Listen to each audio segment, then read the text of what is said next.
Welcome to the Tech Egg. Don't get scrambled. Enjoy the video. In this video, I will show how to make donut dip only way. Start by gathering 1 cup cream cheese, 1 cup powdered sugar, 1/2 cup heavy cream, 1 tsp vanilla, and sprinkles.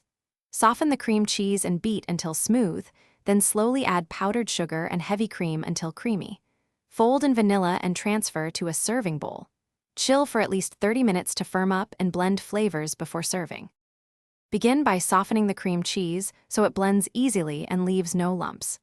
Beat the cream cheese by itself, then add powdered sugar in 2 batches until you reach sweetness and thickness you like. Pour in heavy cream a little at a time to adjust consistency, aiming for a scoopable yet dippable texture. Fold in vanilla and optional sprinkles at the end to keep swirls and color distinct in the dip. For more interest, brighten the dip with 1 tsp lemon or orange zest, which lifts the cream cheese without changing texture. Try stirring in 2 tablespoons of jam or chocolate spread for a marbled presentation that pairs well with plain donut holes. Finish with a light dusting of cinnamon or nutmeg to add warmth and aroma. These small additions make the dip feel elevated while keeping the recipe simple and approachable. Thanks for watching. Consider subscribing if I helped unscramble your problems.